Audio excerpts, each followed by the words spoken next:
Just waiting for Councillor Barney. Okay, he's on his way.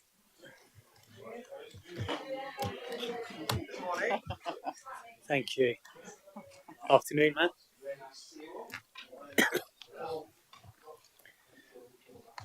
Okay. Now that we're all here, we are being recorded. The meeting is live streamed. Okay, and the broadcast has started. So, good morning. I'm Councillor Boyd Elliott, the chair of the committee, and I would like to welcome you all to the meeting of the Overview Committee. Okay, so agenda item 1, apologies for absence. We've had apologies from Councillor Owen for medical illness, with Councillor Butler substituting. Apologies from Councillor Quigley for other county council business, with Councillor Introna substituting. Apologies from Councillor Sam Smith for other reasons, with Councillor Lee substituting. Councillor Fole is here as a member who signed the call in, so Councillor Allen is substituting for her. And I've had apologies from Councillor Shaw for other reasons. Thank you. Okay, agenda item 2, declarations of interest. Do any members or officers present have any disclosable pecuniary interest to declare? None. Do any members or officers present have any private interest, pecuniary or non-pecuniary, to declare? No. Okay, thank you.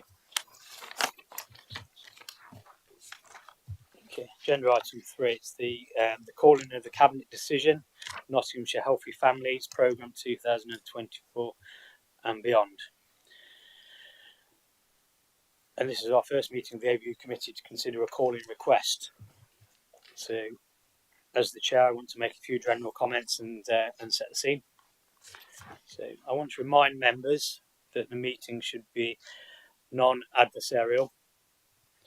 We should all treat each other with courtesy, respect and consideration at all times. It is not a forum for criticising decision makers or professional officers. And questions should be put openly and constructively. I want us to have a constructive discussion about the issues relating to the grounds for the call-in and any decision or recommendations we may wish to make as an overview committee. And finally, I ask members to remember that this is a new process for many of us and we are learning it together. I will now ask the monitor officer to set out the call-in process and how the meeting will proceed. Thank you. Thank you, Chairman. So just to set the context really for members, call-in process should be used when councillors are of the view that an executive decision needs to be reviewed due to a procedural error that's set out in the Constitution, and in exceptional circumstances where there's evidence that the executive decision maker, in this case the Cabinet, did not make a decision in accordance with the decision-making principles set out in Section 1 of the Constitution. The decision-making principles that have been referenced in the call-in request for today and are relevant for today are that the decision was not in compliance with the law, that it references the term in the Constitution where it says where required by the law or the Constitution to describe the options considered and giving the reasons for the decision. So that's the second ground, and it also sets out that any decision made must be in accordance with the Council's budget and policy framework. So those are the 3 grounds cited in the call-in request. In terms of the process for today, the members who have signed the call-in will be asked to speak first for a maximum of 5 minutes each. Councillor Fole will go first, and we've got your order for members to speak now. Members who've signed the call-in request will be speaking to explain the reasons for their call-in request with reference to the contents of the letter which is attached in Appendix A to your papers. Once the call-in members have spoken for their maximum period of 5 minutes, they'll take no further part in the discussion because they'll have presented their rationale or their evidence. That's unless they're asked a question by members of the Overview Committee at a later stage. The Cabinet member, Councillor Barney, will then speak. Then the Corporate Director, Melanie, and Jonathan Gribbins, the Director of Public Health, will provide more information for members of the Overview Committee, particularly in reference to the background, the context, the importance of the decision, in relation to service priorities.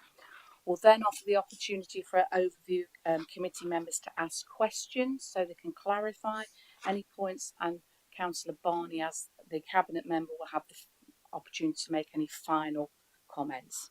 Overview committee members will then have the opportunity to consider the information and what they've heard and consider the decisions open to them. At that point, I'll set out for you from the Constitution what the decision, because it sets out the decisions that you can make as a committee. I'll set those out for you at that point, and then you'll be asked to vote on a recommendation. Thank you, Chairman. Thank you. I will now invite the members who asked for the decision to be called in to explain their reasons for the request and what they feel should be reviewed as set out in the call-in letter in Appendix A. That's page 7 in the bundle. Each member may speak for a maximum of 5 minutes. I'll start with Councillor Fole. And as the monitoring officer has pointed out, we do have a list that we'll go to. So, Councillor Fole, you have 5 minutes. Thank you. Thank you, and thank you for agreeing to hear our concerns in a public scrutiny committee today.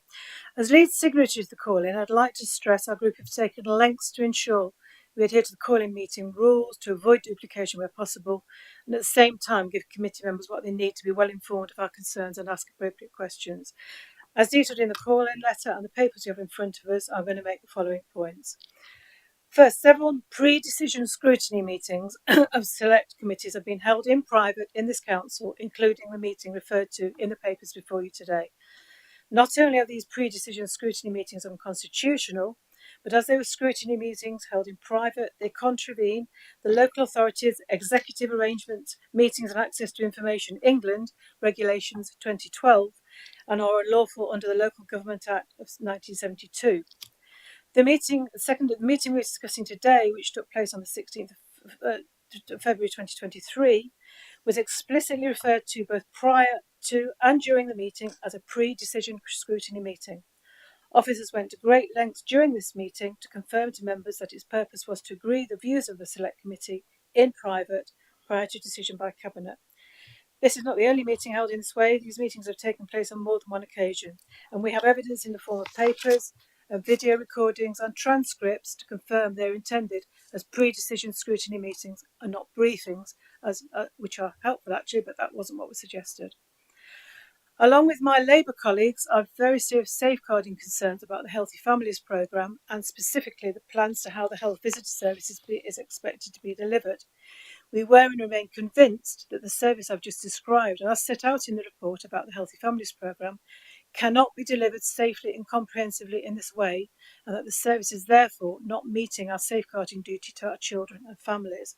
And just to read a little bit from the health scrutiny meeting, from what the Healthy Visitors Programme is supposed to deliver. It is supposed to detect and act early to reduce the adverse impact of psychosocial issues such as parenting capacity, disruptive family relationships, domestic violence, mental health issues and substance misuse. Our concern is that many of these visits, several visits were made by telephone. Between 600 and 800 babies were not seen, and some babies were not seen for the first 3 years of their life. We do not believe that health visitor service can be delivered safely in that way. And I realise that some of the members might repeat a little of what I'm about to say, but I'm not making any apology for stressing the need to keep our children safe, and I know we all agree with that. So I know that concerns have been raised by some officers that safeguarding concerns shouldn't be raised in scrutiny, but with a relevant safeguarding officer. And to be absolutely sure, we do that. If we have a safeguarding issue, of course we do that. But this case relates to a whole, soon-to-be recommissioned service. We were and continue to be concerned that if commissioned without taking full consideration of the way service has been delivered or not sufficiently delivered to date, we could be putting babies and young children at risk of harm. So we believe this decision needs revisiting. We know from past experience and from the experience of other councils that without proper, transparent public scrutiny, really bad things can happen to our children. We've all seen that, and we don't want that to happen again. But I'll let my Labour colleagues explain that in more detail later. I've reviewed the meeting evidence, which is a video recording available if you'd like to see it. We're happy to refer this to the committee now. This verifies very clearly that concerns were raised about the status of this pre-scrutiny meeting explicitly during the meeting. and it isn't reflected accurately in either the report before us nor the response to our call-in request letter, which states, and I quote, "No specific concerns were raised at the time." That is in the meeting. That is not true. All of what I've raised should give this committee serious concerns about the validity of the information provided to the monitoring officer when informing the response I received to my call-in letter regarding what the meeting's intentions were and what actually took place. So I'll end on this point. This call-in is expressly non-party political. Members of all groups are invited to these unconstitutional, unlawful meetings. None of us should ever have been expected to attend the meetings in this way. The fact that they've happened and the subsequent potential repercussions of this have, in my view, risked reputational damage to this council. I hope the Overview Committee treat this matter with the utmost seriousness and recommend to Cabinet that pre-decision scrutiny meetings cease immediately. I'm glad our concerns have now been put on record. Thank you again for letting us do that. And as the meetings have already impacted on the outcome of council decisions, I also believe that the decision that I've just described earlier should now be revisited. Thank you. Thank you, Councillor Poe. Now go to Councillor Welsh. Just before I start speaking, much to the joy of my other half and possibly many people in this room, my voice is starting to go. So I just wanted to make that clear before I start speaking in case it becomes difficult to hear. You don't have to use a full 5 minutes. Thank you, Chair. Thank you. I'd like to thank members of this committee. I really do appreciate the opportunity to speak today in this public forum. And I say that respectfully because I want this council's monitoring officer, the proper officer, the chairman, this committee, all council members, staff and the wider public to understand that I know the decision to call this in today almost didn't happen. That is clear when I look at the summary in the call-in response letter attached within these papers. The findings in that letter are objectively not correct for several reasons, which I will come on to. And it is my hope that by clarifying for the committee, it will be conclusive beyond any reasonable doubt that. I'd like to refer this committee to a document which I have in front of me, titled Open and Accountable Local Government, a guide for the press and public on attending and reporting meetings of local government. This is a government document, 28 pages long, published in June 2014 on the government website and written in plain English. On page 10, the guide says, asking, can a council's executive choose to meet in private? It says, all meetings of an executive, including meetings of its committees or subcommittees, must be open to the public, except in limited defined circumstances where the national rules require or allow the meeting to be closed to the public. It goes on to specify the two specific circumstances, neither of which in law apply to this meeting, where private meetings are appropriate and the rules for how to make the public know they are happening. This pre-decision scrutiny meeting, not informal dialogue as referred to in these overview papers today, in the Healthy Families Report, and it was knowingly held unlawfully in private. The meeting was recorded. I have the recording. Members and officers have access to the recording as it's saved on the council services. I have the transcript with me today. And every word what I said and at what time, and I can provide both of these to the committee should they need to corroborate. At 1:06 of the meeting recording, I asked, are these meetings constitutional? The Democratic officer said no. I go on to say that I want to make sure my concerns regarding health visitors face-to-face services, safeguarding and concerns. At 1:09 of the meeting, an officer explains to attendees at the meeting of what pre-decision scrutiny meetings are, why they were held in private, and makes comparisons to another local authority that has similar practices, except when they do it, they hold their meetings in public. I will not have time to go into the detail, perhaps one of my colleagues will, but I have copies I can share with the committee members, and I ask the committee members to consider the evidence, which is the video, the transcript, the emails asking for members' views from officers, the agendas and the papers sent out to our members. And I recommend to committee members and the Cabinet that these meetings and decisions be reviewed and as immediate effect at full council or via the appropriate scrutiny processes as outlined in the Constitution. And I say all of this in a non-party political way, as a concerned member, mother, and a concerned resident of this county. My hope is that we can constructively look at how and why this has happened.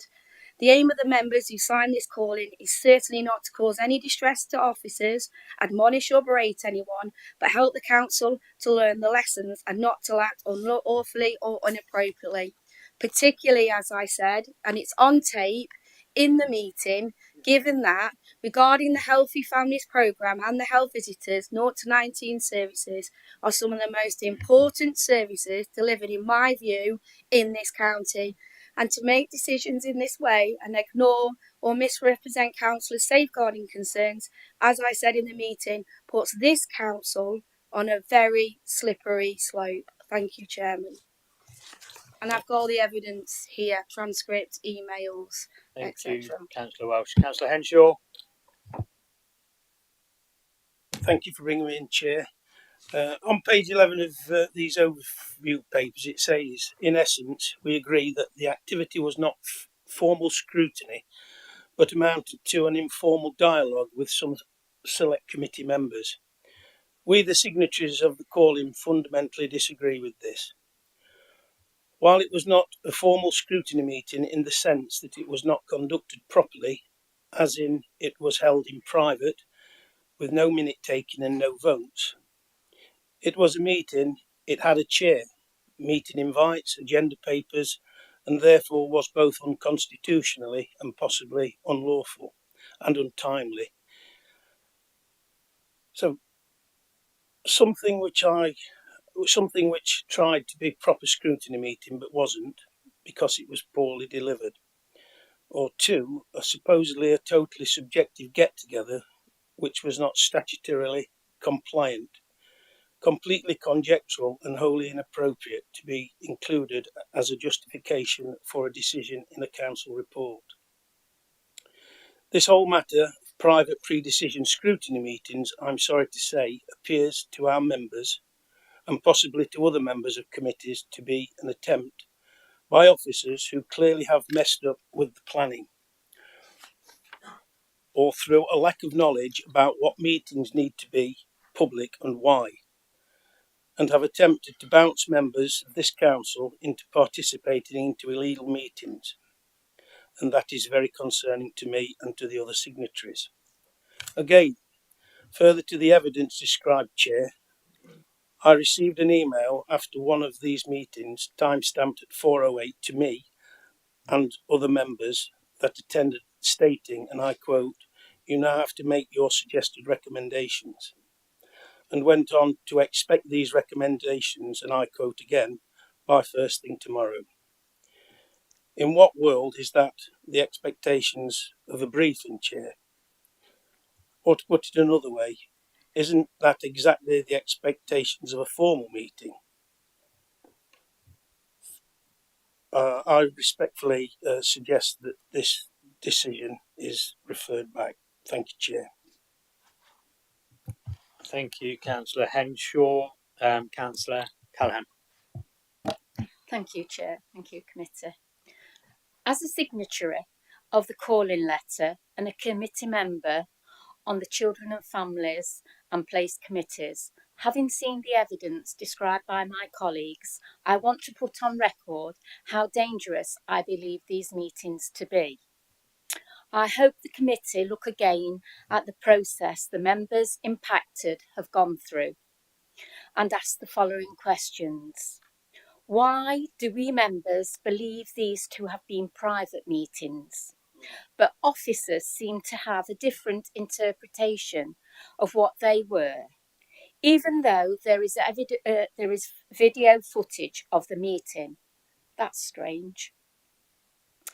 Have senior officers not looked at this footage, or have they relied on the words of other officers, as both raise concerns for me? As the pre-calling scrutiny process was followed, and conversations with the proper officer and the monitoring officer have been regarding this. Why are we now, today, having this meeting in public to discuss it, when, again, the evidence shows members are not misunderstood? Given a cabinet decision has been made on the back of the report in these papers, which, given what has been said and evidenced, is clearly misleading. Was the decision made improperly? And what are the consequences of that decision? Will it have to be made again?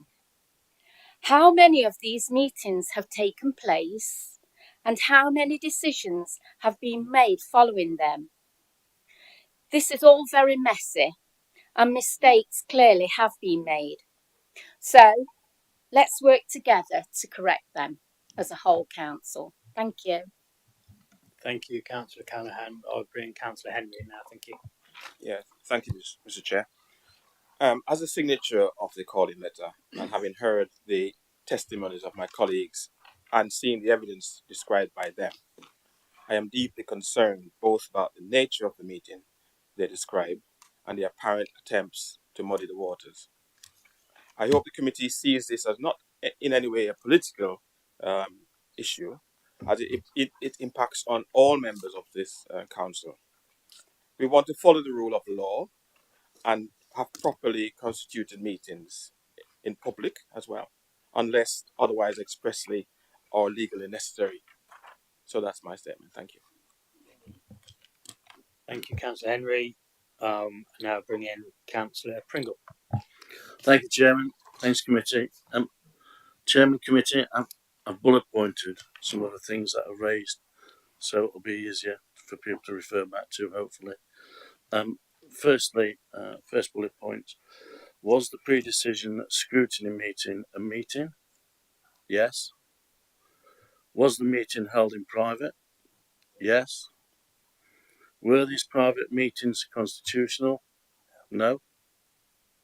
Were these private meetings legal or in keeping with statutory compliance? No.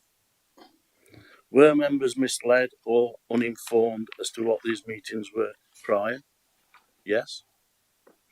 Were members pressured into giving feedback following these meetings, something that would never have been expected of within a briefing? Yes. Was the meeting mischaracterised by the report by being described as informal dialogue instead of what they really were labelled pre-decision scrutiny meetings? Yes.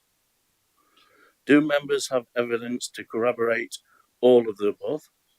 Yes. Were the senior officers of the council misled about the above?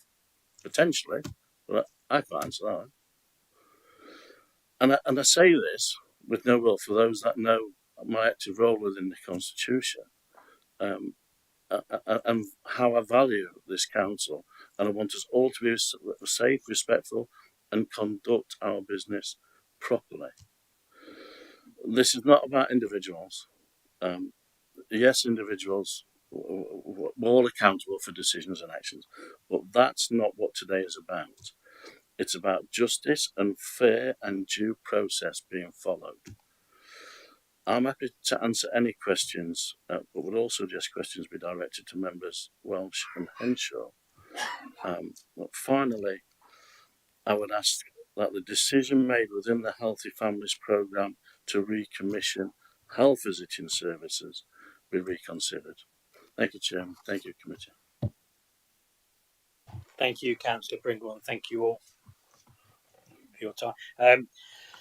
I will now ask the Cabinet Member, Councillor Matthew Barney, to make any comments. You've got 15 minutes. Thank you, Chairman. Yeah, just to reiterate where you started the meeting, I very much appreciate this is the first call-in of this kind, and I think it's a very healthy situation we find ourselves in. In some respects, we're guinea pigs, aren't we, to the whole process? And I really appreciate the seriousness with which this is being taken. I think it's really, really important that the benchmark is set here appropriately and correctly. And so I enter this with that degree of seriousness. Really also appreciate the comments, many of the comments that have been made by the Labour members here, not least Councillor Welsh's, in her recognition that actually what this paper contains and the validity of what this paper is about actually probably some of the most important factors of what we as a local authority, along with our colleagues in the NHS, are able to provide for our residents in the early formative years of life, in those early infant days, but then going all the way up through pubescent years into early adulthood. Really foundational stuff, massively important. And actually, an enormous amount of the public health budget is spent rightly and appropriately on the functions of what this procurement exercise, which this paper details, is all about. So really, really important. And I have to say that having been through this paper, I think we, in terms of me coming to a decision on this, it was actually internally more scrutinised, I suspect, than any other paper that I've looked at, not least because it overlaps so closely with the portfolio of Councillor Tracy Taylor, who every line, I can assure you, was thoroughly scrutinised by her, almost to the point where I perhaps wished it hadn't been. But anyway, enough said about the internal mechanics of where we got to. It took several attempts to get this to where we got it to, and I think as a result is a very much better paper that I was pleased to sign off on in good faith. I just want to take a little moment as well just to reflect. So the reprocurement exercise that we're undertaking here is to reprocure what are effectively, in the most part, statutory responsibilities that this local authority has, and indeed all local authorities across the whole country. But I, in having gone into the detail of this, was delighted and actually proud to discover that we actually go much further at Notts County Council beyond our statutory responsibilities in what needs to be delivered in the public health early years programme. And not for a second to say all of it's perfect, but this document here lists all of the areas which Tracy and I asked to have detail on beyond the document, of the areas which we actually as a county council with our NHS colleagues actually undertake such a deep delivered and considered programme, and it covers all sorts of things from the early weighing programmes, early years health development reviews. This is at birth, and then at 3 years, and then at 6 years. But we go way beyond in that it also covers mental health aspects, self-harm aspects, suicide prevention aspects, drug and alcohol aspects. There's a number of incredible and wonderful things that is achieved through this work. And for my mind, and as I say, I think Councillor Tracy Taylor as well, we were satisfied and delighted to see that Nottinghamshire County Council goes much, much, much further than indeed its basic statutory responsibility is in terms of delivering this programme. And I think that's something that is really wonderful for us to have this opportunity to reflect on. All of that said, I appreciate very much that none of the programme, and nothing in life is ever perfect.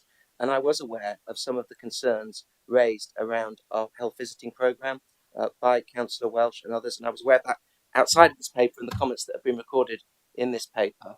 And I have to say I appreciate them, because as we retender, it enables us to focus much more acutely on these areas where potentially we can do better. When you retender, when you go through a retendering exercise, that is a time to evaluate. It is a time to say what has worked well and what hasn't worked well. Also, how can we deliver better value for the taxpayer? And how can we deliver better services for our residents? And so all of that can be done as part of this long process, which we're now undertaking as we head towards procurement, and the second paper, as outlined in this strategy, would be brought back to Cabinet in the autumn for final ratification. So I was grateful for the things that you had highlighted, and my reading of the final draft of the paper that included the comments, I was also grateful that they're in there, because they highlight the importance of those such significant factors, particularly with the health visiting reviews. Now, it's not for me to decide whether that was correct or incorrect that those comments were attributed to this paper, but I think that is the substance of your concern, that issues from private meetings were then found their way into the paper. And as I say, I don't think it's right that I comment on that, but I appreciate the substance of those comments, and I very much believe that they will go to making and shaping a better outcome for our programme, which initially will be a 5-year programme and then potentially up to a 9-year programme. So that's all I've really got to say, other than in good faith, I believe that I made the decision, not least that we have this time of reflection and the ability to bring a report back to Cabinet later in the year. And I hope as a result of this process, that paper and the final outcome for this and the services we deliver for the residents of Nottingham will be that much better. Thank you very much. Thank you, Councillor Barney. You still have plenty of time left.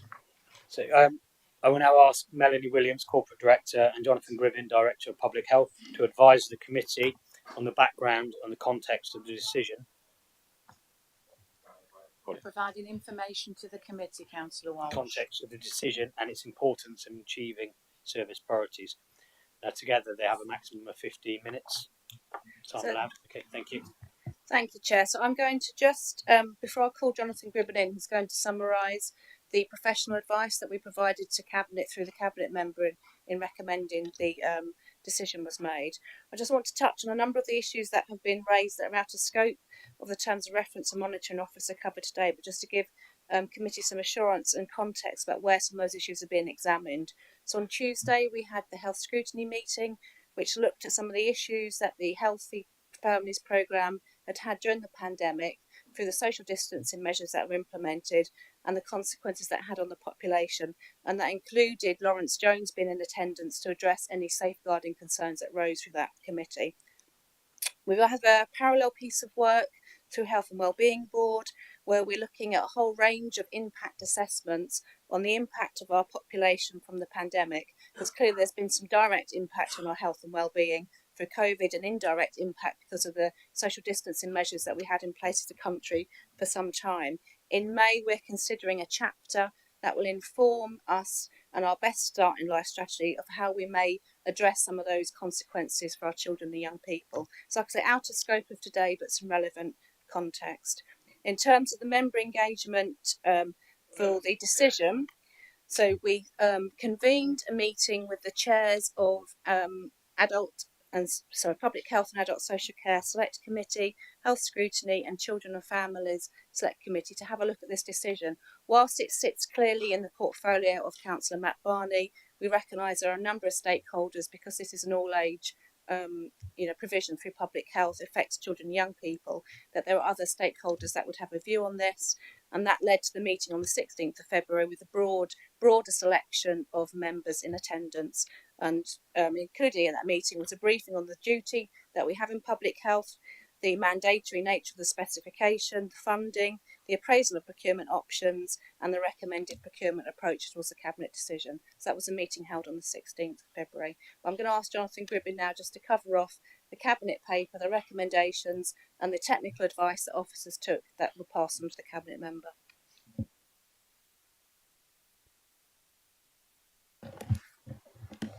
Thank you. Good morning, Chair and councillors. So turning attention then to the Cabinet paper itself, which has two recommendations in it, as you will have seen. The first is a recommendation around the principle of developing a cooperation agreement, and I'll say a word or two more about that in a moment. The second recommendation relating to that a further report should be brought to Cabinet in due course once some further work has been done around the service design. In other words, the recommendation of the Cabinet paper was not around the service design, but on the approach that was to be taken to progress the procurement. In that regard, then, let me, if I may, just highlight to you some of the advice that I was pleased to provide Councillor Barney as in bringing the paper to Cabinet, and I'll turn my attention, if I may, for a moment or two, to that cooperation agreement, because it was that was very much the focus of the paper. There were a number of procurement options available to us, and those were considered by a group that included officers from public health, but also officers from legal and procurement. If I outline them, the options to you in brief, just to mention that in theory at least, there would be an option to extend the existing contract arrangement beyond March the 31st, 2024, when it is currently due to expire, 1 year from now. I say in theory because the very strong and clear advice from legal and procurement is that would place the council at an unacceptable level of risk of legal challenge, because we have it all by now exhausted all of the contract extension options available to us. The other procurement option available that I should highlight is one of pursuing a traditional competitive tender approach to this. I can say a word or two more about that in a moment. And the third one then being the option that we've recommended in the paper, which was around pursuing a cooperation approach. The cooperation approach was chosen really on a number of criteria that, if I may also try and summarise those quickly for a moment, was really coming down to securing the existing service.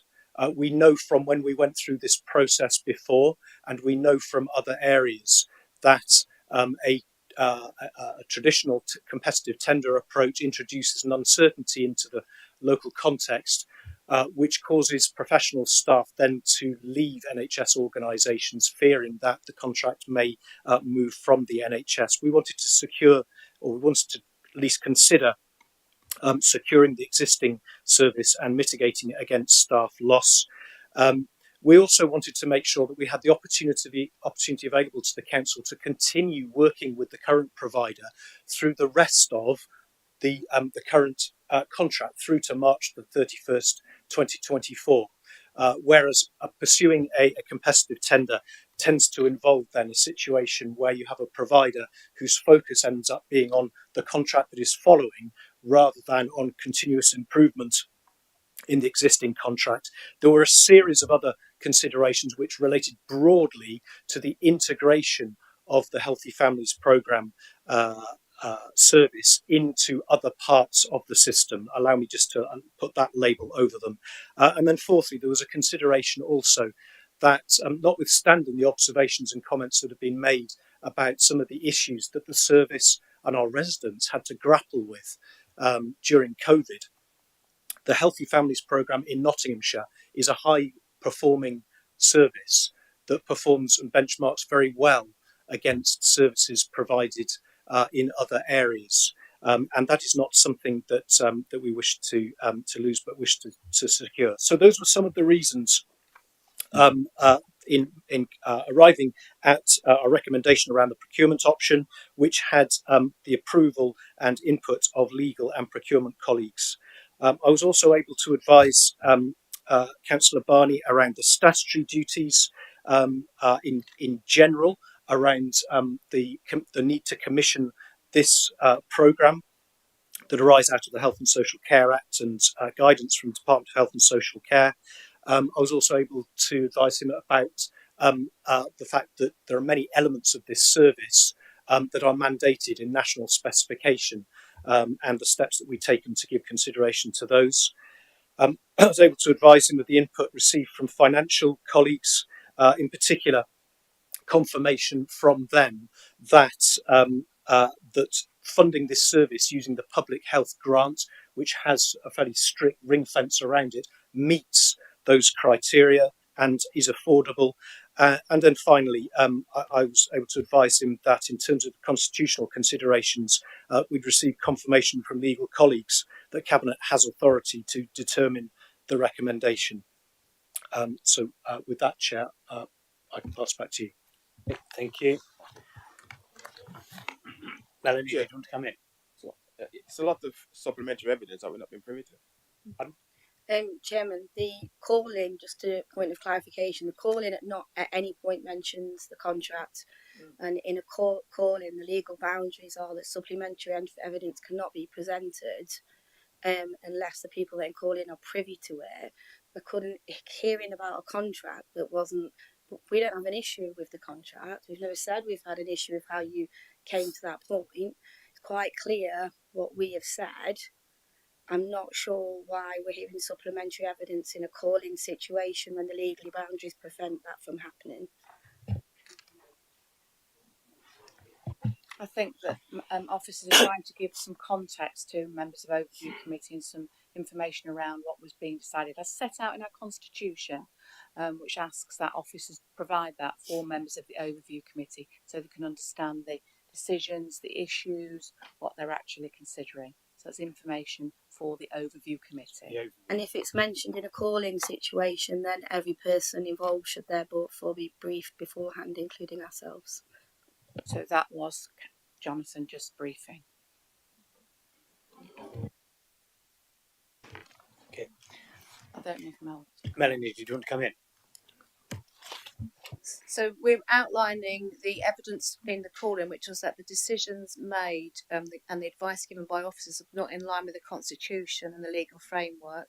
So what we've described is how, as officers within the technical area, the department gave advice to Cabinet and to the Cabinet member that was within the Constitution and the legal framework, as in the statutory environment that we operate within. Thank you for that, Clive. Okay, so before I hand over to members of the overview committee, I would ask the monitoring officer if there are any other points it would be helpful to clarify for members. Thank you. So if I may, members, just to pick up on the issue of pre-decision scrutiny and informal dialogue. I actually agree with a number of the comments that have been made in relation to pre-decision scrutiny. I too have listened to the meeting recording from start to finish. It's clear to me that what pre-decision scrutiny would be, and the question that was asked in the meeting was, where in does the Constitution specifically describe pre-decision scrutiny? No, it doesn't, because pre-decision scrutiny is scrutiny taken at a pre-decision stage in accordance with the Council's scrutiny procedures, which are set out clearly in the Constitution. What I do agree with, though, is that if that meeting had been a proper scrutiny activity, it would have been convened by the proper officer, it would have had papers published in advance in accordance with the law, it would have been a scrutiny body set up to consider it. All members would need to be physically in the room. I noticed from the recording some were online, some were in the room. There would be a vote and there would be minutes, as members have said. So I would agree, it wasn't scrutiny, it wasn't formal scrutiny, because it couldn't be, because it wasn't a formally convened meeting. So I absolutely agree with that. What it was informal discussion, informal dialogue, and I think it was, in my opinion, it was incorrectly labelled as pre-decision scrutiny. And I'm also clear, I've looked at all the paperwork, members, and it was labelled as such on the paperwork. So I think that was incorrect. Therefore it was an informal meeting. And in fact, during the course of the meeting, because members were questioning, what's the status of this meeting? Is it formal? Is it informal? During the course of the meeting, members did express the view that they would have preferred the meeting to have been formal scrutiny and to have been in public. They wanted their views and the comments they had made recording. They wanted them recording. They wanted the answers they had been given recording, and they wanted those presented to Cabinet before they made a decision. And so that is what the senior scrutiny officer sought to do, to write up those notes, and he committed to write those up and include those in the papers for Cabinet. Members then went on to say that they wanted to review those notes, because the scrutiny officer said, well, it was a really short time frame, a couple of days between the meeting and the Cabinet meeting, said that it was a tight time scale, and members asked that they be allowed to review the notes of what they'd said, the record as such, and check that it was okay, and they were happy with that. So that's what happened. So we never got any notes before anything was published. I'm told you did, and that you were. We didn't categorically. Okay. We didn't get any notes before they were published. Okay. I'm sorry, I really don't want to come in on this, but from a constitutional point of view, if you're being told one thing and we're telling you the other, the same as I said when I spoke to the chief exec previously, you shouldn't be expecting what we're saying to be wrong. In that case, we need some detail and proof of when and where we are supposed to have this, because we haven't. So somebody is misleading somebody within this room, and that is wrong. Thank you, Councillor Pringle. Obviously, from my perspective, I wouldn't want to be in that position at all. The Constitution allows for a range of dialogue with members. So obviously it sets out the rules for formal scrutiny, as members have already described, but it also allows for more informal dialogue of a different nature. I draw your attention to page 92 of the Constitution, paragraph 4, which says nothing in these rules prevents more detailed liaison between Cabinet overview select committees as appropriate, and it talks about the aim being to develop a positive and constructive relationship between Cabinet and overview and scrutiny. And the terms of reference of overview and scrutiny particularly allow it in point C on page 87, paragraph 2, it describes the role of overview in ensuring effective liaison across the work of overview, the select and health committees on cross-cutting issues, including establishing cross-committee working groups where appropriate. So again, they would traditionally be in private and then report back to the formal scrutiny committee. Our constitution therefore does include provision for informal dialogue, informal engagement, and it's a feature of most councils' constitution. The Centre for Public Scrutiny's Good Scrutiny Guide describes how you can use informal dialogue to supplement your formal scrutiny, but says how you do that is dependent on you as a council. I would reiterate, I think, remarks Councillor Fole made in her introduction in terms of learning and developing our approach to scrutiny. And if we ever needed to have evidence of that, I would think this would be that. We've talked about, and I think I said in my response to the call-in letter, about progressing this work through the member working group, which I think Councillor Pringle referenced. He sits on that. And we've also got a separate officer working group, because we clearly need to set out how we do this in Nottinghamshire in a clearer way, would be my take. And if nothing else comes of that, I would think that would be a good thing. So I think that would be all I wanted to say at this point, just to provide that clarity for the overview. We'll get an opportunity to ask questions in a minute, Councillor Lee. Thank you. I will now invite overview committee members to ask questions of the call-in members, the cabinet member, and officers in attendance on the issues raised. And I just remind you of those bullet points that I mentioned at the beginning of the meeting. And this section of the meeting is to enable overview committee members to ask any questions required for them to gain clarity on the information that has been provided by the call-in members, the cabinet member, and by officers. There is a maximum overall time limit of 30 minutes allowed for this. So, Councillor Lee. Chairman, just really quickly, as most people in this committee will know, is I'm heavily dyslexic and I use my phone a lot and I'll talk into it. So if I'm distracting people by talking to my phone, it's just making notes. I apologise, as it has been mentioned to me during the meeting. So I just wanted to establish that I'm not playing on my phone, I'm actually making notes, as the monitoring officer already is aware of. Thank you. Councillor Carr. Thank you, Chair. I totally agree with your preamble, and we don't have a blame culture in this council. It should never be the same. But what you did mention it should be non-political, but what you didn't mention was that people shouldn't have been whipped in this meeting and coming to a decision one way or the other. I have a few questions, and perhaps people could, if I ask them all, then people can come back to me. For a meeting to be taken into private session, can you confirm whether or not a motion was passed under the Local Government Act 1972 under Schedule 12A?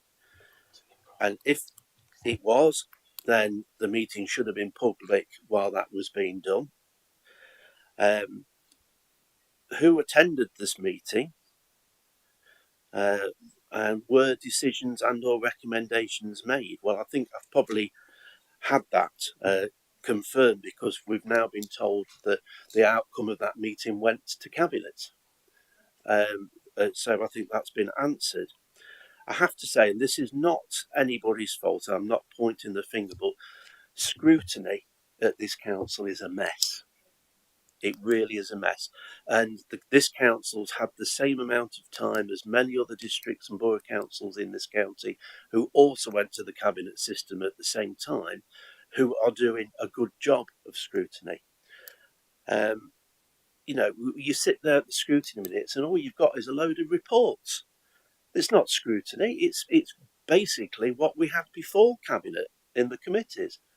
And if he was here, I think Councillor Owen would be agreeing with me, because he said exactly this at the Adult Social Care Scrutiny Committee, where we're not scrutinising everything, we're just ticking a load of reports. It's just not on. And now we're told that a meeting was held with Councillor Barney, Councillor Taylor, and the Chair of Health Scrutiny to discuss this contract. How can a chair of a scrutiny committee remain impartial when they're included in the pre-decision making? They can't. They can't be impartial. And we really are in a mess with scrutiny. Scrutiny is looking at something before it happens, not after it's happened. And, you know, I really do think that we need to go back again and look at this. And I agree with the Labour group bringing this to this committee's attention. And we need to learn a lot of lessons from this. But more important than learning a lot of lessons is getting it right now. Thank you.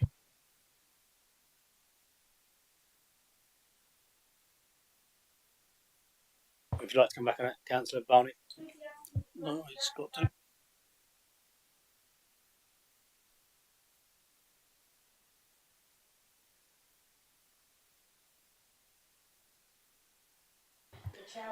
Councillor Carr, who's the question aimed at? Whoever can answer. Okay. I'll reiterate, was there a motion under section 12? Was there a motion under section 12A of the Local Government Act 1972 was one of them. The other one was, is it right that a chair of a scrutiny committee should be involved in private decision making and remain impartial? I don't think you can. And I can't remember what the other one was. Oh, who was at the meeting? Okay, Councillor Barney. So to answer the question about the meeting was not talking about the contract or the process or the cabinet decision. The meeting was about how are we going to convene members' input into what I've described as a whole set of parallel arrangements where we're considering some of the issues that are being raised by a whole collection of members around one service. So that was the meeting. It wasn't about informing decision making. And I believe that within both the Constitution and the Local Government Act, officers remain impartial and are able to provide a whole range of briefings, formal and informal, to advise members to make those sorts of decisions. I'm actually not saying that officers aren't impartial. You most certainly are. But having said that, if something is then sent to cabinet in writing as part of the cabinet decision, then surely that original meeting should have been in public and should have been properly constituted.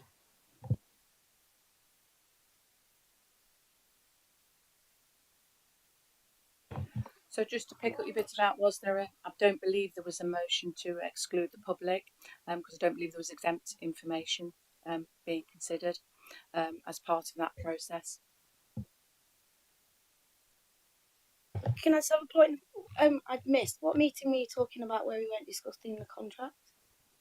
Which meeting did you mean? When you said we weren't discussing the contract. Sorry, I missed it. We apologise.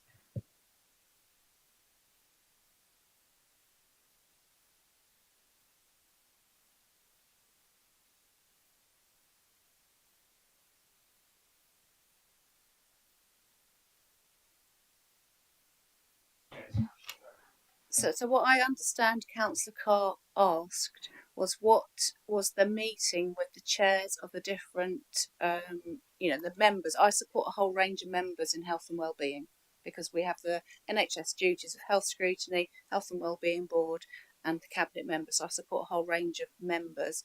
So what I described was how those members were advising us about the different interests and the different processes, and we were orchestrating what gets considered where. And Councillor Carr asked me about the status of that meeting. So I was describing what I believe that status of that briefing meeting was.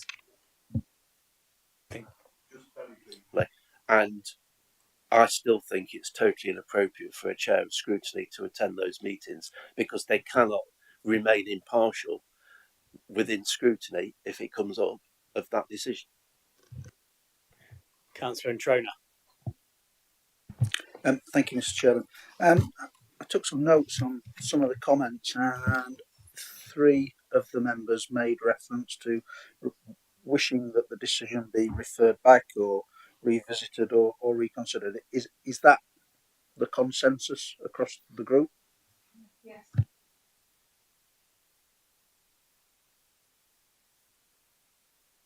Guarding concerns were kind of uppermost in all this. We felt that the health visitor programme put large numbers of children at risk because they weren't actually having face-to-face meetings. That was what triggered it in the first place, and then it was the constitutional meetings. As I said, yeah. Does that make sense?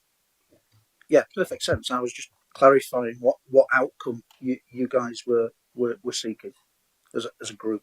Thank you.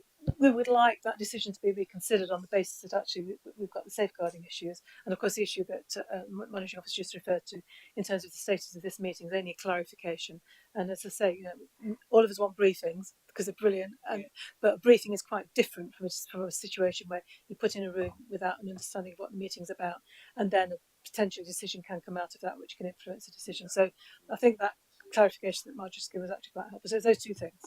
Yep, no problem. I understand the rationale. I just wanted to know what the outcome was that you all are seeking. Thank you. Councillor Creamer, did you signal? Okay. Yes, thank you, Chairman, and thanks everybody for actually attending as well.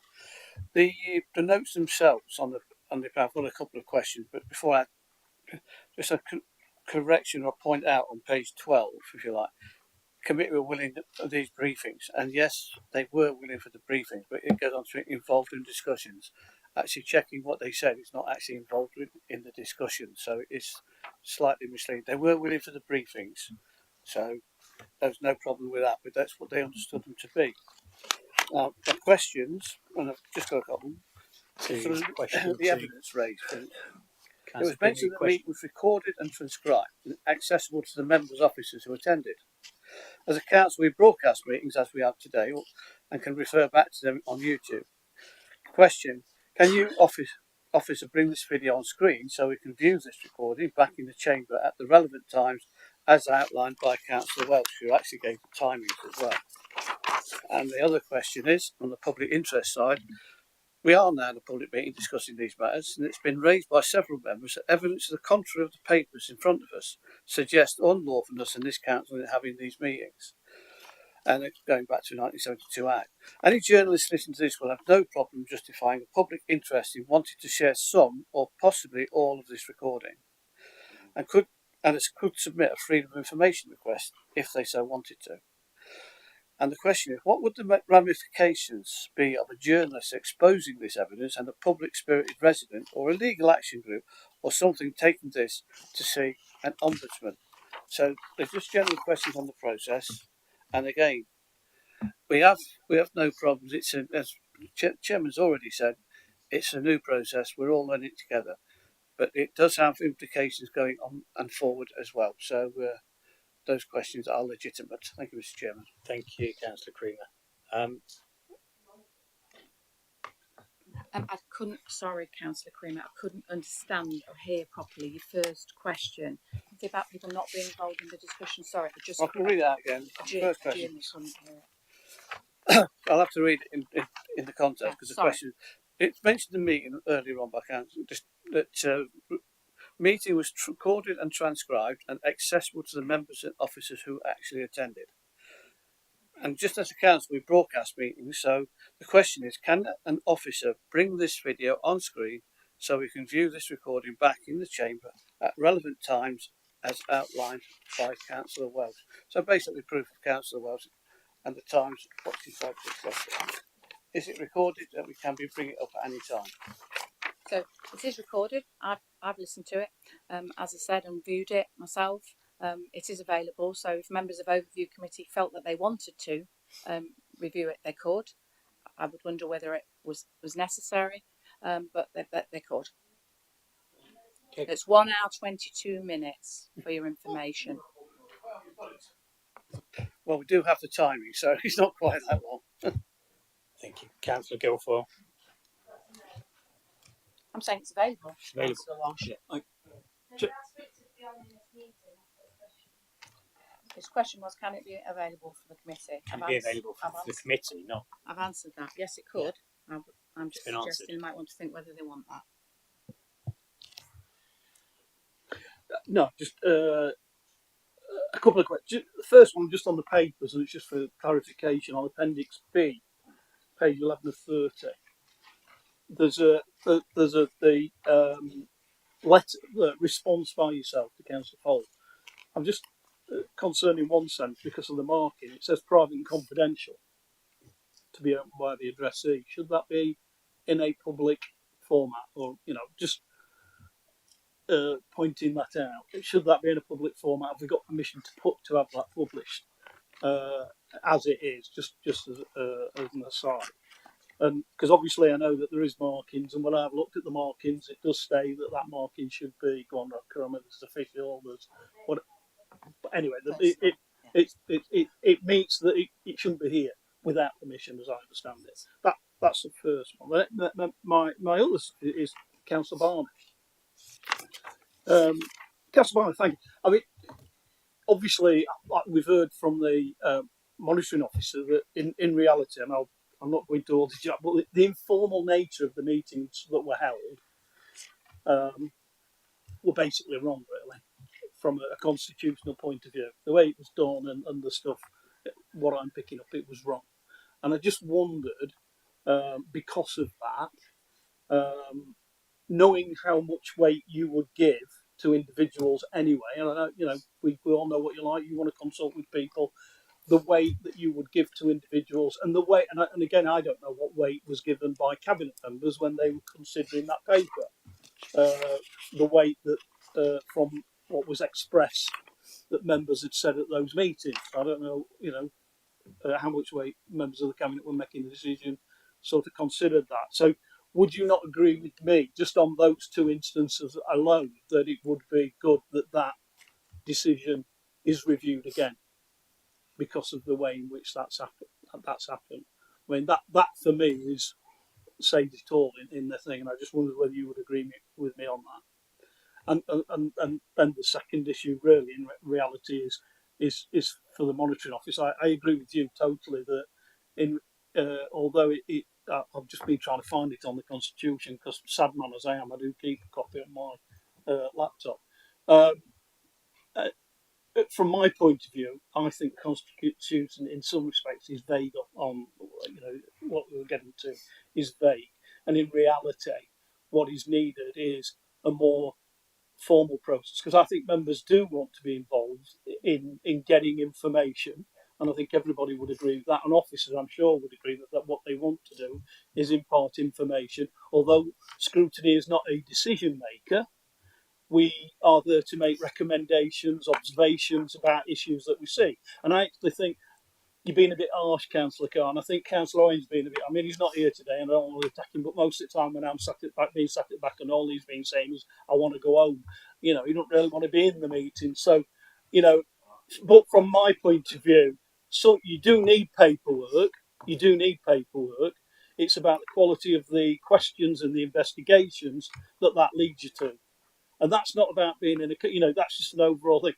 But I do believe that what we do need to look at is, and this means more work for scrutiny members and scrutiny committees, they do need, where we have the opportunity to meet more often, perhaps on important items such as this, to understand and have a protocol that we understand the reason behind it. So it is a consultation process. We have the opportunity to review and scrutinise, but it's done in a more formal manner. Because I think the public will want to hear some of our views as well. And I don't think it's right that members are consulted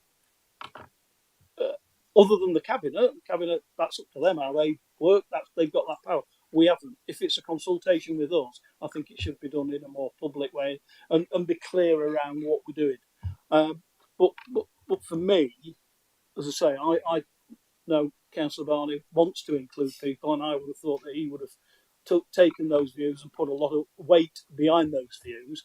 I think that on this occasion, the way it's been done is unfortunate, but the Constitution didn't help us with that either, and that's not giving people a get out. It didn't help us. So from my point of view, I would wish that, listening to what people have said. So I'm putting words into Councillor Barney's mouth, but I'd like to hear from you. Thank you, Councillor Guilford. The last point there, it is scrutiny. It is a robust. I do think I agree with Glyn here. You were a bit harsh there, Councillor Carr. I was going to bring you in first about the letter. Do you want to come first? Well, let Councillor Barney. Councillor Barney. Thank you, Councillor Guilford. I'm sorry, I'm a bit confused. What views did I take weight of? From what meetings? Obviously, the members that you consulted or were consulted, either informally or the way it occurred, right? The weight of those members you would take seriously about what their position was. I don't know when cabinet members made that decision and how much weight they put down to that members were saying, oh yeah, this is a good idea to go ahead on. Some members are saying they didn't say that, and so there is an inference that the paperwork that went before cabinet was not right. So I'm saying, you would put weight into that. Therefore, in my opinion, it should be reconsidered. Would you not agree? I'm going to save my, I think, ultimate comments. I think I get to say something right at the end. But so rightly or wrongly, and I'll be very interested to learn. In terms of coming to a conclusion on this paper, and indeed others in the public health arena that affect other portfolios, I'm thinking of the food programme, where I've consulted with Councillor John Cotty because it's ultimately going to be delivered through his department. I've had a number of conversations with other cabinet members, so John Cotty and Councillor Taylor, where it's pertinent to their portfolio in the delivery of that. And I'm not aware, in having done that, I've ever broken any rules But obviously, I do take into account what they have to say. I think they had a lot of value. Matt, can I just clarify that? I'm not saying that. I'm saying as cabinet members can make decisions themselves. That's what they put there for. And therefore, any consultation with a cabinet member, clearly that's between you and cabinet members. When it comes to scrutiny and other members, when you're consulting with other members, it's quite clear there's not a clear protocol for doing with that. And what I'm saying, that I know you would give great weight to what other members have said, and clearly this has not been done right. I'm happy to be corrected, but I don't recall having been in any meetings of that nature to have considered other information, but I could be wrong.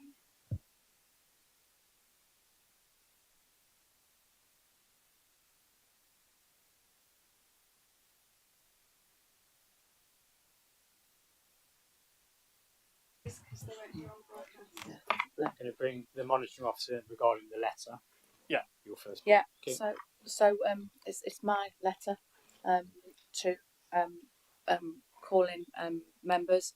I'm happy for it to be in the pack, and members who put the call in and have referred to their letter and my letter. I'm struggling to see how members could know what the grounds for your call in if it wasn't in the papers and the response. So I think it's helpful in that respect. In terms, I would just want to pick up on, far be it for me to be violently in agreement with you, but I'll pick up some of your points about the Constitution needed to be clearer. I've heard members say today, Councillor Henry used the phrase muddy water, Councillor Callaghan used the phrase messy, I think was a phrase you used. So clearly we do, and what all this is showing is we need to be clearer. I agree with you entirely, Councillor Guilford, in terms of having as an opportunity for us to develop a protocol, and that's what we should have.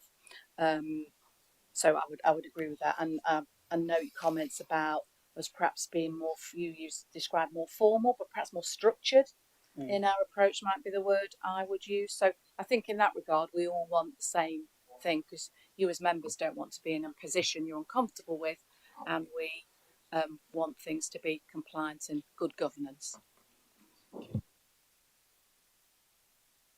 I think the question's already been answered, but thank you. Councillor Kerry. Yes, thank you, Chairman, and I think thank you very much for that resume, Marge. My question was of two things. Firstly, was clearly we need to be confident that the Constitution has been correctly followed. It is complex to understand all that. I'm not a legal expert. I understand a lot of it, but getting right in that detail, I need to take the right advice.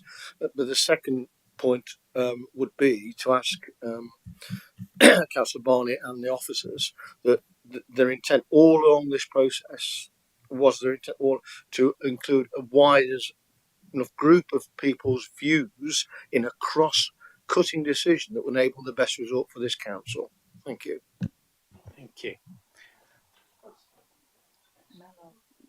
Mel, Mel, do you want to pick that up, Councillor Barney? Yes, and I had further reassurance in that this is coming back to another decision at Cabinet, and at that point, I mean, this was just about kicking off the re-procurement process, and so I'm confident that I did consult with enough people, and the decision was made in good faith. Thank you. Councillor Butler. Actually, well, my question is very similar to that one. It was just about how the meeting was convened and the people who were invited. Would they have received a sort of an email saying you're invited to a meeting, and would they have had an opportunity to sort of give apologies or send someone in their place? But my interpretation would be that this is simply the member wishing to gather as many comments and thoughts as possible in good faith, as has been said. So I think my main question is that if people had received such an invitation to attend this meeting, would they have had an opportunity to say, yes, I'm coming, or no, I can't come for whatever reason, or simply not turn up? Thank you for the. Yeah, we've got.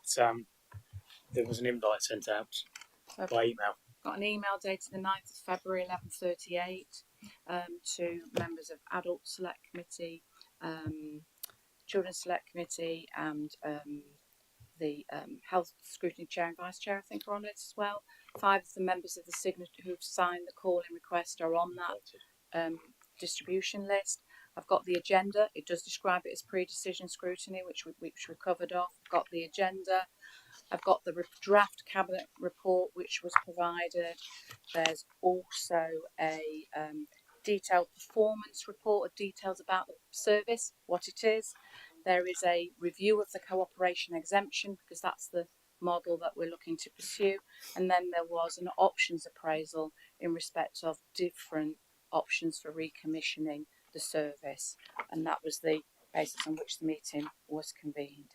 I haven't checked through ICT, but I suppose I could to check that all probably 25 members received it, but I've got it here. Okay, thank you. Councillor Guy, you want to come? Yeah, just on the monitoring officer's letter in paragraph C right at the end, what you put is absolutely right. I would encourage you to raise these through the safeguarding leads in children's services. However, I understand that Health Scrutiny Committee is considering health visitor services later this month. Indeed, we did. But what we didn't know, and neither was it declared, that the chairman had potentially been party to the decision, which is not good. Not good at all. Scrutiny and the executive must remain apart.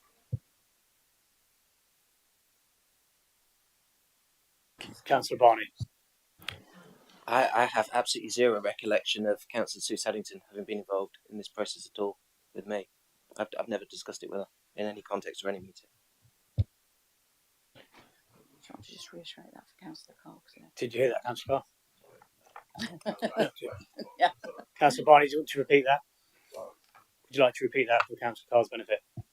Yeah, I'm unaware of any meeting or any conversation I've ever had with Councillor Sue Saddington about this paper and this decision.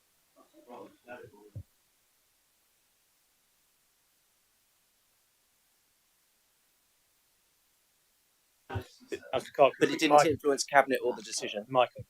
We were told earlier that there was a meeting of presumably you, the youth services, and the chair of health scrutiny. What I described is what we call our health and care and wellbeing member briefing session. And we talked about the different processes that are going to be in place for having a look at the wide-ranging concerns around health visiting and the Healthy Families programme. Because you've heard a lot from this morning about how there are different concerns. In terms of this process, that conversation about how health scrutiny would look at it and when, and on the whole, how it would all be orchestrated, and then particularly for officers, what briefings we needed to prepare that isn't pertinent to this cabinet decision. So Jonathan Gribbins described how we took advice from different members across the council in giving advice to the cabinet member. I think two things are being conflated. But sorry, just briefly to come back, it's still inappropriate, in my opinion, for the chair of a scrutiny committee to be involved in that. They need to have an independent view from the executive. Sorry. Thank you, Councillor. Councillor Guilfoyle, you want to come back? Yeah, just in relation to the meeting that you described there. So basically, that didn't comply then with the Local Government Act that stands in the fact, not just the Constitution, but also would it not comply with the Local Government Act because it wasn't a properly constructed meeting in that sense. So I think the information was circulated to members to give them information so they could have a dialogue about it. But it was an informal dialogue. That's the nub of it, rather than formal scrutiny. Okay. Informal. Thank you. Councillor Creamer. Yeah, just quickly on the meeting itself, and nobody's arguing against actually briefings. It's actually when it changes just from a briefing to a decision making of any form moving forward. That's where we have the problem of actually getting the dialogue right. So briefings, as you've already said yourself, that we need more and more briefings. We all want information. We all want to take an active part, and we all want to give our tuppence worth, whether it's agreed with or not. As long as we've actually said it, that's fine. It's up to the cabinet in the end. That's the way it works. But just on the actual convening of this meeting, just a question. Matt has already said that it crosses his portfolio several times, crosses different portfolios. Who actually organised that particular meeting? Who actually sent out the invites? And when the invite's being sent out, when these meetings are structured, for pure argument's sake, one group is having its political meeting, so they're not going to attend because it's a briefing. And it's quite understandable. Not all our members will attend a briefing because somebody can do something else and then be briefed by whoever has attended. So briefings are different to decision makings. So I just wondered who actually sent out the actual invites and what would cancel that briefing if not enough members turned up. What's the criteria for the minimum for that meeting? Or that briefing, because this is where if it was a meeting, there'd be no problem. You have quorum, this, that, and the other. But when it actually comes to briefings, it's going into a grey area that needs actually clarifying. So, that's right. Okay. So the invite for the meeting was sent out by the statutory scrutiny officer. In terms of numbers, it's not a formal meeting, so there wouldn't be a quorum like you would have with something else. It was very clear in the meeting it was an informal meeting. The chair summed up by saying, obviously it's not a formal meeting, we're not going to vote, but sought a consensus from people in terms of whether they're happy to proceed, but it wasn't a vote, it wasn't a decision making. Yeah, we sort of get into semantics with this one because Matt, and I'm sure, as already been said, will give proper weight. So if everybody there said this is that, well, then it's become a meeting in effect because he's given proper weight to it. So again, it's an area that needs settling, that we need some clarification on. Because just by saying it's not a meeting, when somebody's taking one proper meeting, please. cognizance Hello, of it. Councillor Pringle. Thank you. No, one meeting. Chancellor Cream. Oh, sorry. So just say just literally finished, almost finished with whether it's people rightly taking proper cognizance of what's actually been said to them. No problem with that. At briefings, that'll come across. But when it becomes later that they're actually saying that, well, hang on, I've got a different opinion and I wasn't there. So again, it comes back to my very early point about we actually need to clarify at some stage early on what's a briefing, what's not a briefing. So decisions can be made, questions can be asked beforehand. So I understand the reasons it's been done to some extent is to try and get inclusive. I can say the word more inclusive, but we need to get it right. Yeah, I just want to apologise to the meeting. It was myself that instigated a short and brief conversation with Councillor Pringle just then.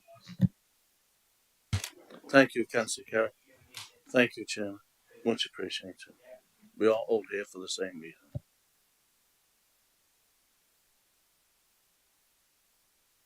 We have 30 minutes for this section and we've got 40 seconds left. We've got Councillor Perdue Haran. If you'd like to come in, thank you. Thank you, Mr. Chairman. I will be brief. I did receive an invite for the meeting, along with quite a few here today, and on the 9th of February, and it says quite clearly pre-decision session. Doesn't say scrutiny, and there was obviously some helpful papers with it. So I attended online. I was very busy at the time, so I chose to attend online as we were given the option. And I found it to be very helpful. Along with yourself, Mr. Chairman, we've worked extremely closely with Melanie and Mr. Jonathan Gribbin in the past, and they've always given us the best advice that possibly can be received. So from that perspective, I have absolutely no concerns. And I rather suspect if this whole decision was put back to, be reconsidered, I suspect we might come up with the same conclusion. But that's for Cabinet. But I perhaps agree with Councillor Guilfoyle that, okay, I congratulate, I thank Councillor Fole and her colleagues for pointing out what they believe to be the situation. But I tend to agree with Councillor Guilfoyle that the only thing that probably needs tweaking is clarity. And I don't think there was anything untoward in anyone's minds. Thank you very much for that, Councillor Perdue Haran. That brings the overview committee members' questions to an end.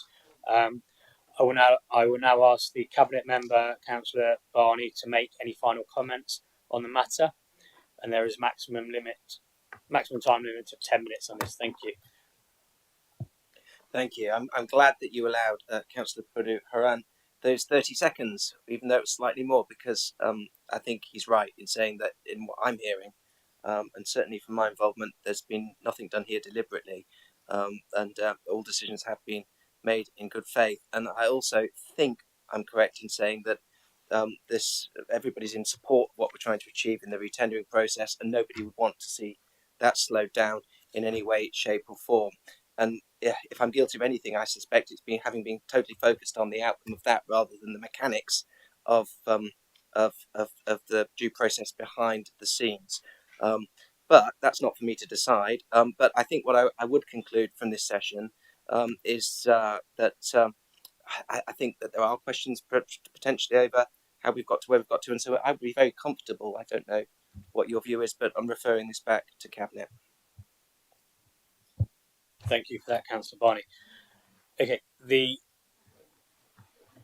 next step is that members of the Overview Committee will consider whether the evidence received both in the report and during the meeting supports the reasons that were given in the call-in request. Members will then need to determine what should happen next and which of the decisions available to the committee they wish to take. We will then conclude with a vote on the decision by members of the Overview Committee. I will now ask the monitoring officer to clarify the grounds for the call-in request, which need to be considered, and the potential decisions available to the committee today. Thank you. Thank you, Chairman. So the grounds referenced in the call-in letter are that the decision made was not in compliance with the law, and we've talked quite a lot about that this morning. Another ground that is cited in the letter is about describing and considering the options and reasons for the decision that was made by Cabinet, and that the decision is not in accordance with the Council's budget and policy framework. I want to pick up that last one first. So the Council's policy framework is set out in the Constitution. The policies included are the annual library plan, the crime and disorder reduction strategy, the local transport plan, the development plan, the youth justice plan, the corporate plan, the children and young people's plan. What's referenced in the call-in request is that the decision does not comply with the environmental policy, therefore it's in breach of the policy framework. That policy, whilst it is a policy of the County Council, is not contained within the Council's policy framework. It is a policy which says that environmental impacts should be considered. So we're trying to embed our approach to that when making decisions. My suggestion would be that, as I would remind us all, that what the decision made by Cabinet was to a decision in principle to undertake further work, and then for a final decision to be made by Cabinet at a later date. And I would suggest it's more important to consider the environmental impacts as part of that final formal decision-making process by Cabinet. But it is not a breach of the policy framework because that policy is not in the policy framework. The budget framework, we set a budget in February. Money was clearly allocated a budget to public health, including the money for this programme of work. The decision made by Cabinet didn't ask for any additional money because it was within the budget framework. Why that's important is because this, if there's no breach there, then that limits the options open to you as an overview committee. So there are 3 possible options and decisions you could make as an overview committee. The third one says in exceptional cases only, contrary to the budget or policy framework, you could refer the matter back to full council. It does not apply in this case. So that only leaves you with 2 options as a committee. Option 1 is no further action. Option 2 is to refer the decision back to Cabinet for further consideration. And that's what we've been talking about this morning, really. So, Chairman, I'll hand back to you.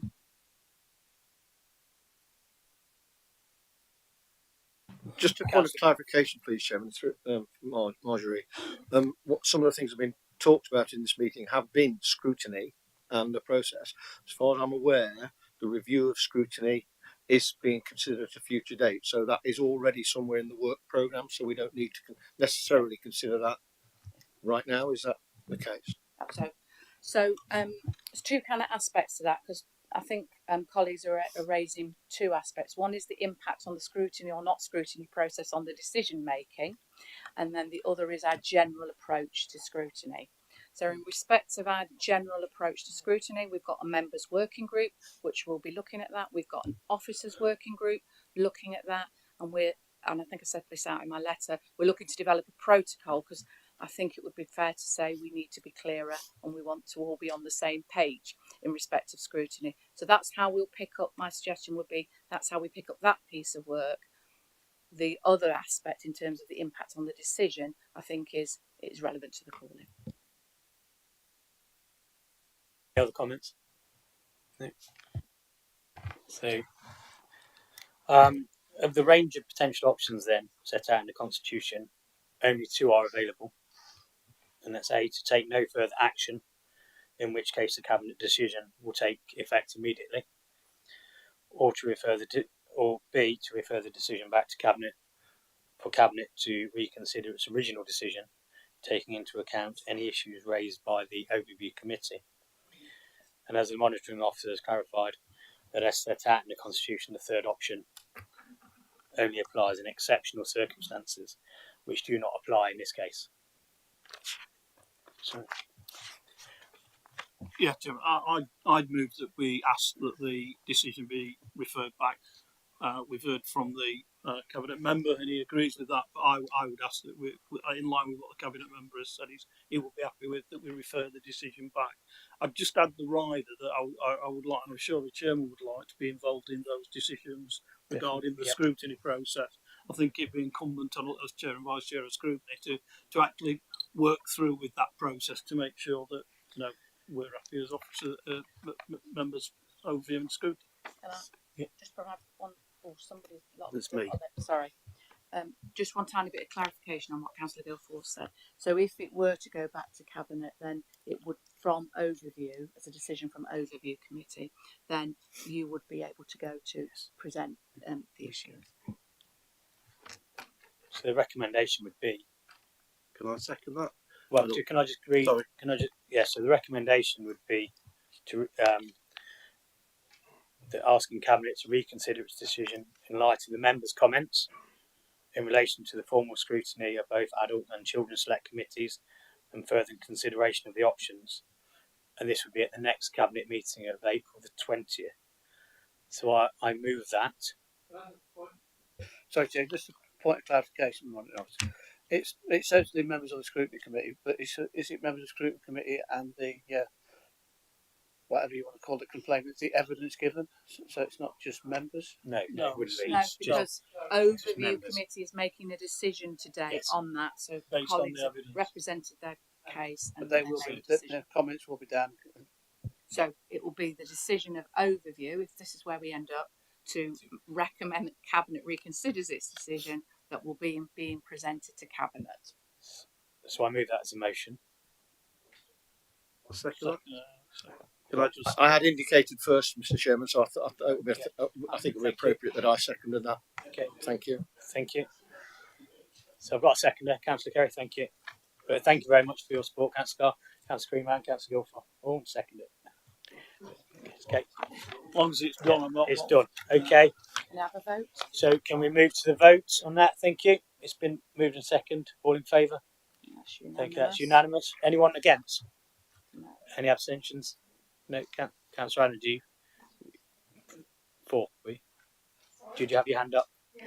Okay. Thank you. I didn't see a hand. That's unanimous. Thank you very much. Thank you for that good positive outcome. Declare the meeting closed. Thank you.